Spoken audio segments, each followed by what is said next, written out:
Hi everyone, it's your MC, Meg again. So, on to our final session for today. I'm really hoping you're enjoying yourself thus far.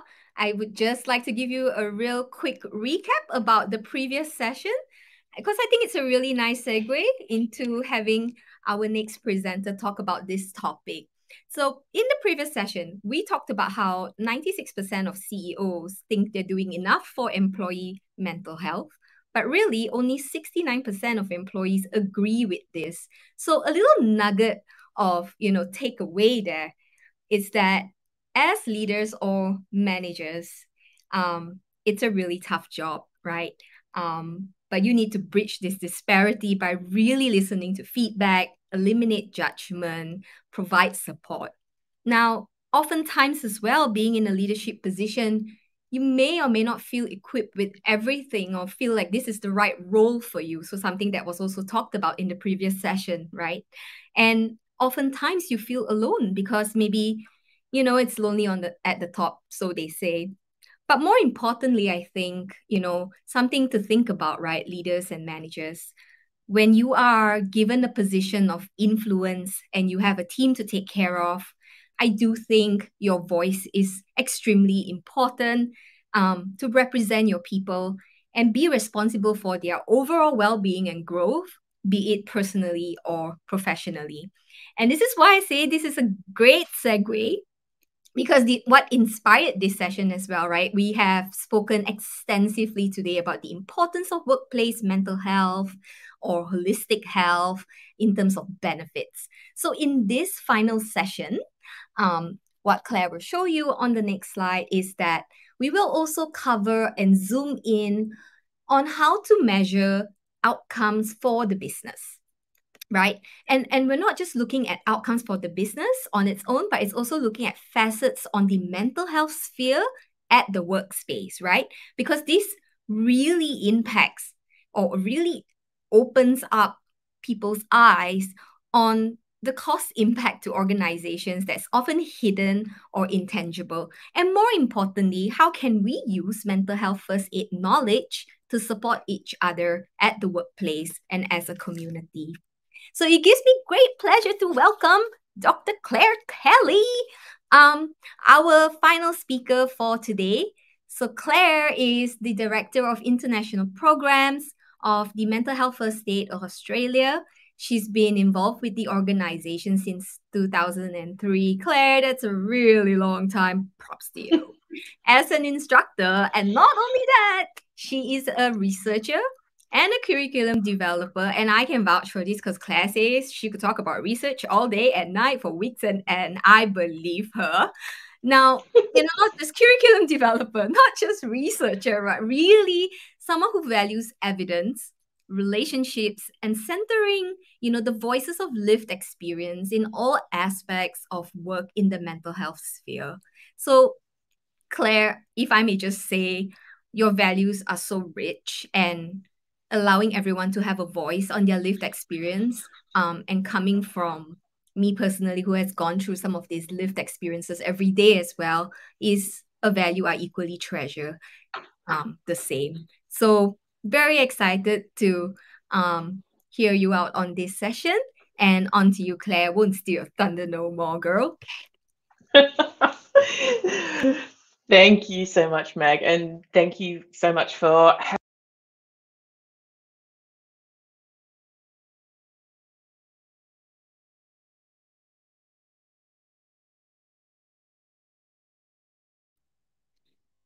Hi all, please bear with us as we're facing some minor technical difficulty, but that's why I'm here to cheer you up during this downtime.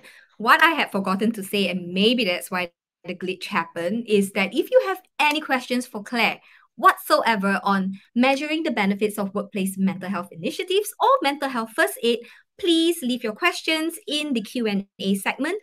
Do not use the chat because I really want to flesh it out, right? And give your questions some due fame. So use the Q&A. And Claire, are you back on? I think Yes, you are. And then she's gone. Okay, so repeating myself again, putting the questions on the Q&A. And maybe let's just talk a little bit, right, while we wait for Claire. So tell me, how have you supported somebody at the workplace or even personally? This you can use the chat. How have you supported somebody at the workplace or in your personal life or social interactions in the past week? What did you do? Maybe let's have a conversation about it in the chat.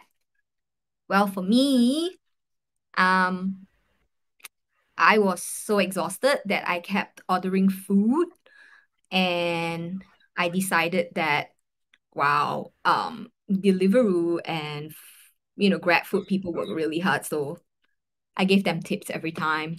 And I don't know, it just makes me feel a bit better with the fact that I am so lazy to go out and pack food, and they had to come up to my doorstep and leave the food on the table. So they get $1 from me because I'm still a broke chick, but hey, we try to be good human beings, right?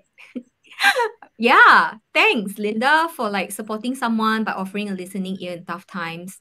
Linda's one of my favorite person to talk about mental health as well, and totally on point. Love her. Okay, Claire, can I get a notion? Woohoo! Woohoo! All right, girl, you're on. I'm off. I think that probably the sound might not be as good now, but hopefully it will be more consistent, which would be excellent, I think.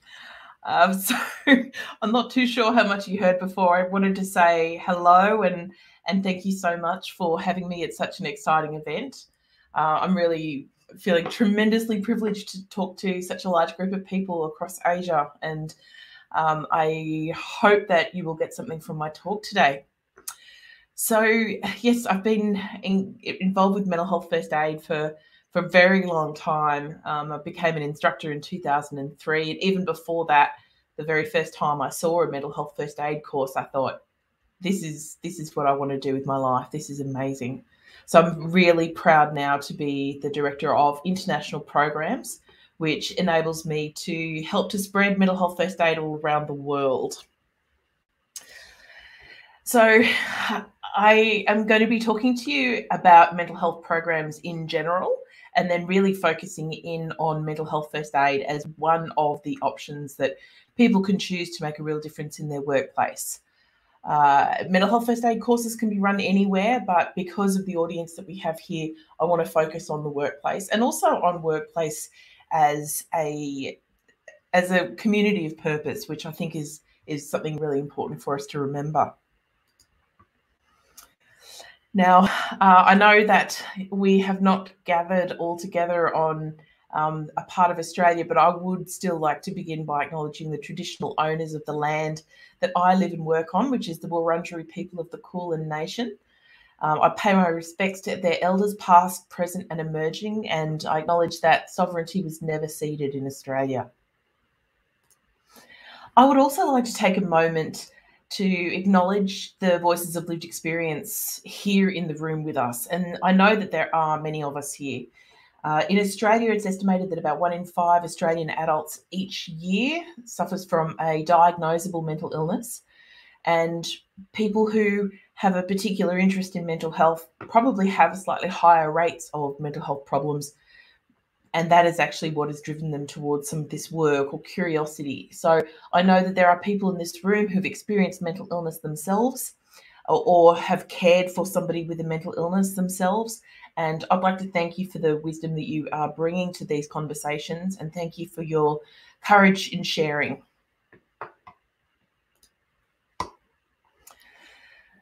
So I know I just said this, but I want to return just a moment. Our research suggests that about 1 in 5 Australian adults experiences a common mental illness in each year. So that means depression, anxiety, or a substance use problem, or not unusually at all, it could be more than one of those illnesses at the same time. There are particular risk factors that I don't think that we really need to sort of go into a whole lot here, but certainly one of the protective factors that we know of is work. Somebody has meaningful work that gives them a sense of purpose in their day, And a workplace that is positive and promotes mental health and is and supports their ongoing growth and that sense of purpose, then they are actually likely to have better mental health. So do keep that in mind as we go along.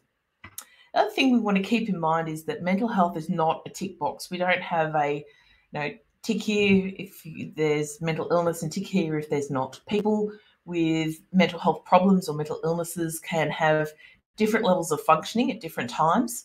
Someone who has a mental illness but they're managing it really well might usually appear to be very positive and healthy and functioning. And someone who we might think of as having very good mental health may experience periods of quite serious difficulties, might be in relation to having experienced a traumatic event. It could be after the birth of a child or after a change at work, good stresses, bad stresses. But it is a continuum and people move up and down it. So it can be, I do believe that this has changed over time, but certainly historically, we have seen where workplaces might feel that it's better for them to not have people with mental health problems working in that particular workplace. And that's not the case, because a mental health problem is likely to be transient, might be over a period of weeks or months, but with treatment, the person can return to that healthy functioning. And I do believe that has improved significantly over time, but it is still there. So I want to sort of start off by asking, what is a workplace? And I think that what we tend to think of is, well, a workplace is a provider of goods or services. It's where we create something or sell something or provide services to people. And that, of course, is really important. And we do have to keep that in mind, because there are profits to consider. A business is a business first, and it's really important that the business is able to grow and be healthy, make money, whatever sort of business it is, whether it's for profit or not for profit, or whether it's a health service or making delicious food. It is also a place where people spend more of their waking hours than anywhere else. Certainly, on average, people spend a lot of time at work. And it is also a community of purpose with links to other communities. And so when we provide benefits to a person in a workplace, we are not only providing those benefits to that person in that workplace, and we're not only providing benefits to the workplace more broadly, we're also providing benefits to that person's family. If they learn a skill in the workplace that they can take home and use to make their family a nicer environment, that is already a benefit that we really can't even measure it at that point. We're already starting to see these incredible ripple effects that are very, very powerful. And that's just the family. When we have, when family members have also received some of the benefits of this sort of training, whether it's, new skills, or whether it's understanding the importance of self-care and kindness and compassion and empathy, then they will spread that out into other communities that they have as well. So these ripples just go on, which is not just a nice side effect, but an incredible opportunity for us. So I want to talk a bit about the different ways that the workplace can impact on mental health and vice versa. So insecure work, which means sessional, short contract work, casual work.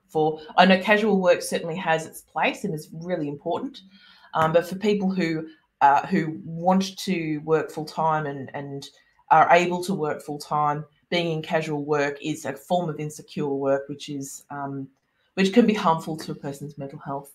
Overwork, whether that is because there is overall far too high an expectation on people in the workplace to produce, or whether it's based on an individual's temperament that they do tend to overwork, do tend to work too long hours, perhaps hold themselves to a standard that is not realistic or helpful.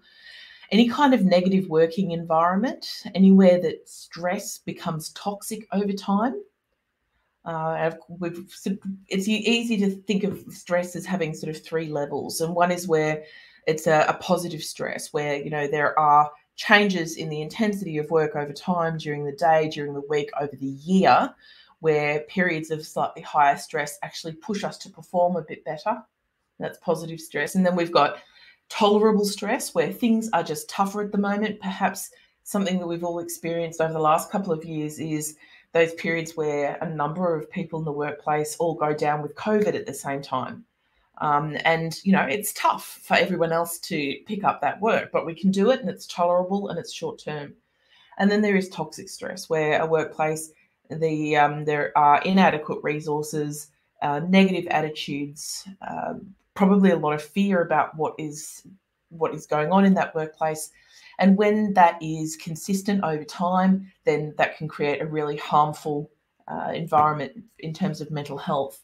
So any of these can lead to mental health problems, mental illnesses, which is sort of at that diagnosable level. A mental health problem is any major change in thinking, feeling, and behaviour that persists over time and has an impact on the way that people are able to operate. A mental illness is really just to say that all of those changes have been present for long enough so that the person would receive a diagnosis were they to approach a doctor or a psychologist or psychiatrist about what they've been experiencing. And mental health crises as well, where a person may have thoughts of suicide, may experience panic attacks, someone who experiences a traumatic event in the workplace. All of these are the possible outcomes. So what is the actual cost of mental illness on the workplace? We do have some figures about some things, but it can actually be really hard to get an accurate picture of some of the hidden costs. We certainly know some, and I'm going to talk to you about some figures in just a few moments, but certainly a loss of productivity can be measured to a degree, but not entirely. And one of the things that we certainly almost cannot measure is a loss of creativity, which is one part of work which is extremely important, where it's not only about being able to produce, but about being able to innovate and come up with something else. And some of the really important things that contribute to that are being able to spend time with colleagues, where perhaps you're having conversations where you're not looking for an outcome, you're looking to get excited about something, and that can really go down as well. Staff recruitment, turnover, and training. To a degree, again, we do have some ways of measuring this, but you only know that is a cost that's related to mental illness if a person says at an exit interview, I'm leaving because I'm experiencing a mental illness and I'm not able to cope in this workplace anymore. And very few people will say that.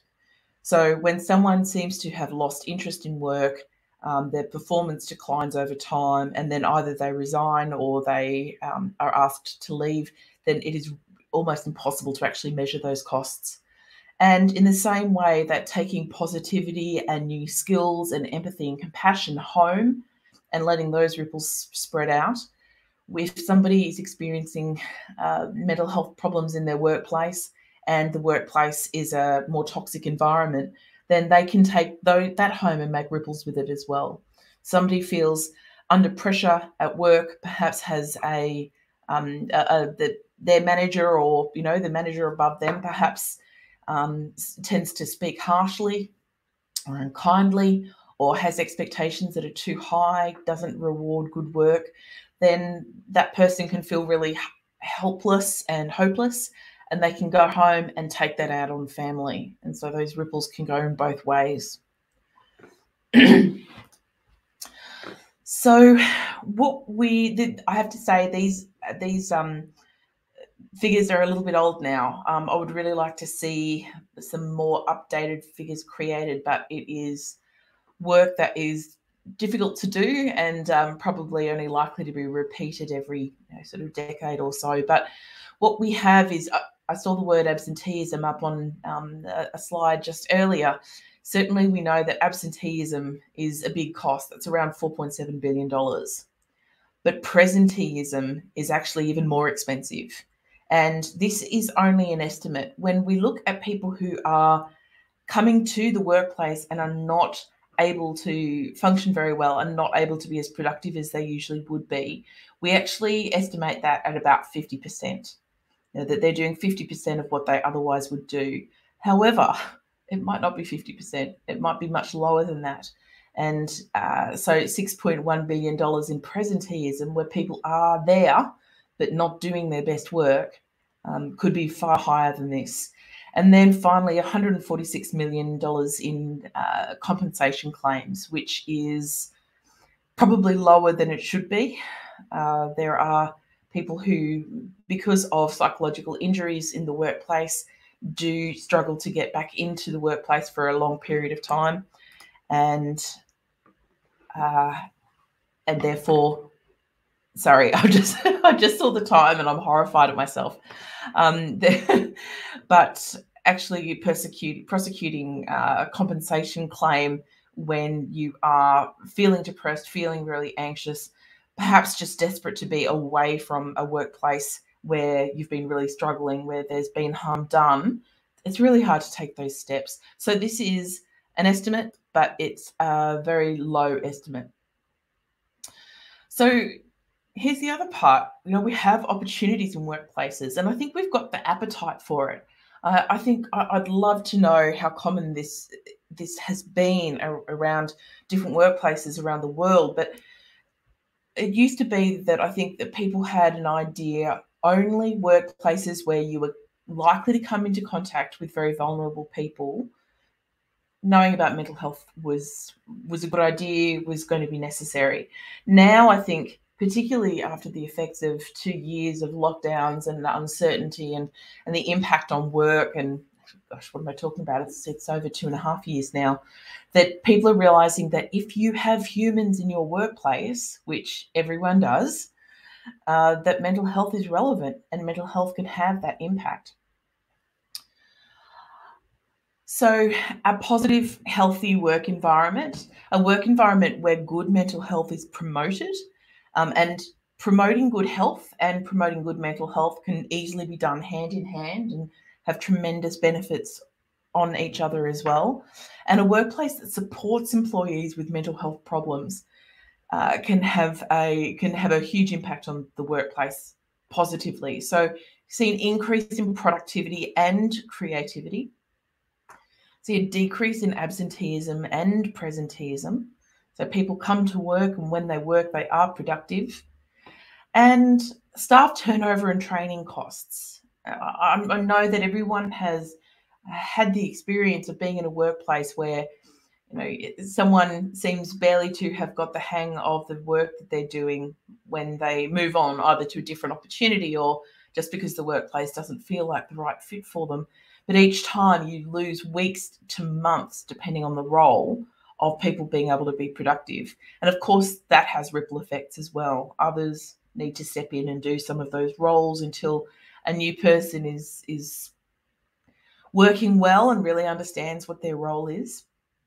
And training costs, even if you don't sort of think of yourself as having training costs, you do. Because there will be a person who is not fulfilling their regular role because they are supporting a new person.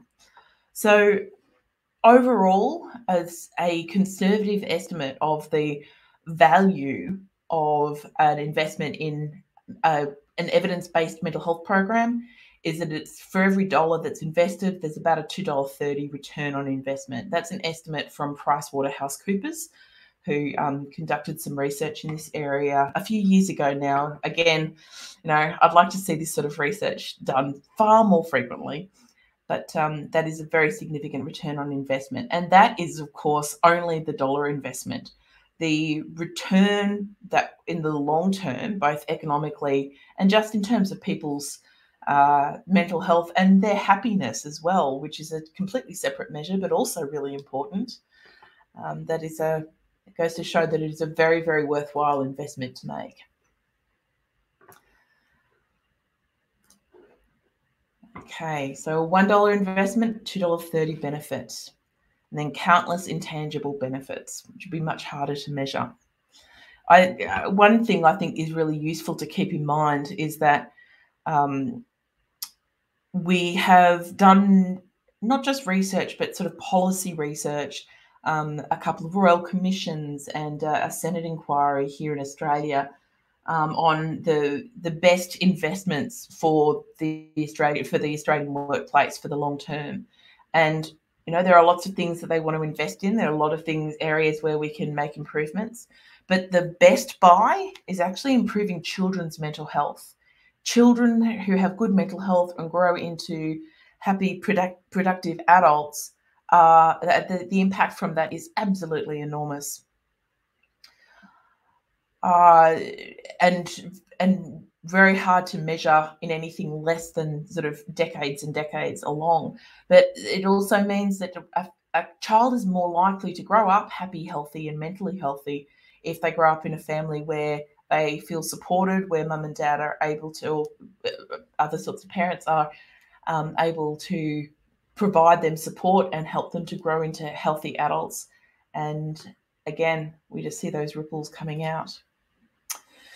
So mental health first aid is one kind of training that can be done not only in workplaces, but it is primarily done in workplaces that can have these sorts of benefits. The mental health first aid is the help that is offered to a person who is developing a mental health problem, who's experiencing a worsening of an existing mental health problem, or who is in crisis. And the help is given until treatment is received or the crisis resolves. It's not therapy. It doesn't teach people to diagnose a mental illness. What it does is bridge that gap between a person who is unwell and the professional help that they may not know how to access.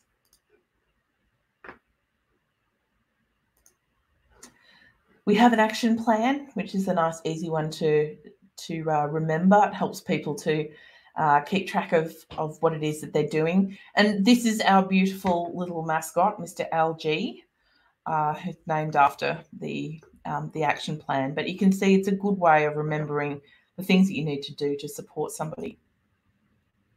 Mental health first aid is not a prevention program, although it does have some preventive effects, particularly when people realise that making some simple changes in their lifestyle, like getting a little more exercise, spending a little more time socialising with friends, and otherwise experiencing positive things in their life, can prevent some mental health problems. And it's not about treatment. It's not about helping someone, being the sole person responsible for someone who's been unwell over time. It is about helping someone to get to the early intervention that will likely bring them better outcomes. The research that we've done an enormous amount of research. We believe that we are the best researched public mental health intervention in the world. There doesn't appear to be anything else that comes close. However, we still have a lot of questions that we want to answer, and it's really exciting to see some really innovative approaches to research that hopefully we'll be able to take on board over time. But what we see is improvements in knowledge, recognising mental illnesses, understanding treatments can be effective, confidence in having a conversation with someone. And that's really important because there's often a great deal of fear around, well, what if I start this conversation and think it actually makes things worse? We see improvements in stigmatizing attitudes, people understanding that most people with mental illnesses will get better, and increased support, both in the quality and the amount of support that is suggested. We do have great scope. In Australia, over 1 million people have completed our courses, and worldwide, around 5 million.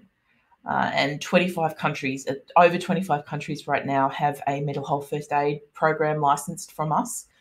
More than 50,000 accredited instructors worldwide, which is tremendously exciting. We have a model where people come to us for instructor training and then go out into their communities and workplaces to run courses, so that the instructor in the front of the room is someone who really knows their audience, and that is very important for making it feel very accessible. We teach the action plan, and we teach people about some of the common mental illnesses, although the focus is not on which illness is which. It's very much on, when you see some of these symptoms, this is what you need to do. We also teach some crisis first aid for mental health related crises. We encourage mental health first aiders in the workplace. And you can find a lot of information about that by going to actually, they've been updated from that. You can go to the workplace page on the Mental Health First Aid Australia website to see the sorts of things that we're doing, all really exciting. And if you're interested in finding out if your country has a mental health first aid program, I encourage you to have a look at the MHFAinternational.org website to find contact details. Now, I have gone slightly over time, but I really want to say thank you for your attention this evening. And I will leave it to Mag to decide whether there's time for a couple of questions. Here she is. Yes, of course, we will take questions. Of course. This is an interesting one. We'll show this. Hang on. Will there be plans again to bring mental health first aid certification to Singapore? Interesting one, Claire, because we've been talking. I'll say that we are in very promising conversations with a potential licensee in Singapore, and I'll have to leave it at that. Yep. Okay. And the next one is actually my question. So in slide 11, I think most businesses see mental health benefits as a cost center, right? But according to what you shared, it can be a revenue driver as well. Like just to reframe that thinking, how would you reframe that for business leaders listening in today?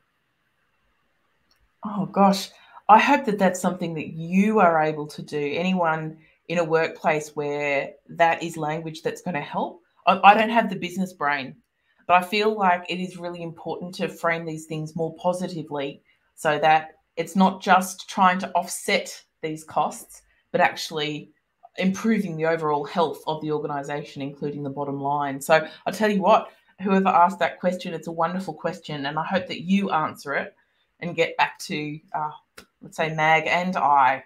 So I think it's a really good approach. Yeah. Okay, there is one more question.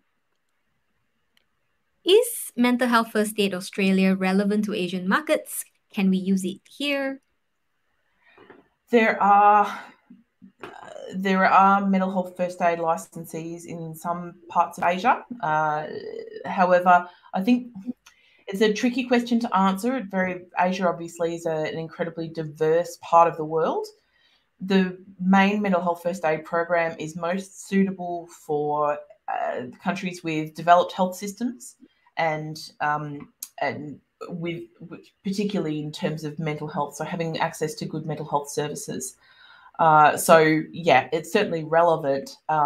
It's really important that rather than just using another country's program, that it is appropriately licensed and adapted so that the right kinds of referral pathways are present, that there is cultural consideration to the content.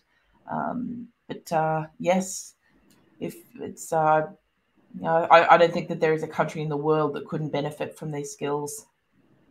Yeah, I think the skills are pretty much standard, but it's just the cultural nuances and the localization that makes it a little bit different as to how we would approach it. But I think generally, how you care for somebody or how you observe and empathize a need, largely remains the same everywhere, right? So Absolutely. thank you so much, Claire. Unfortunately, so sorry. I know we have more questions, but we'll try to address them in a different medium. But thanks, Claire, for being here and having this conversation with us. Truly, truly appreciate it. So I'm gonna do a little closing right now. To all of our audience, thank you so much for being so amazing. Thank you for those of you who joined us today and joined multiple topics, right? Who even got so excited with all of our lineups. Special thank you as well goes out to our invited speakers like you, Claire. Thank you for being here, for taking the time to advocate for mental health and to really give us something that's super important today, being perspective. And for everyone out there, if there's one hope that I have for today's session is that you got some insights and you got perspective, because personally, I love perspectives. It's what has helped me grow as a person, whether sideways or in my brain, also a different story. But it did help me grow, and it really helped me build my empathy throughout the years. And it's still a work in progress, no matter how aware I am about it. And I hope that, you got something to bring away with you today. And also, thank you very much for, putting up with me and having me as your MC for today. It's been a joy. It's weird talking to myself. It's like talking to a mirror. But I imagine people in front of me, and I also appreciate all the reactions. So I will now pass the session to our CEO and co-founder Theodoric, who will wrap up today's session. And once again, thank you everyone, and thank you to the marketing team and all teams involved in Intellect for a great and successful day one. Thanks all, and I'll see you again very, very soon. Bye.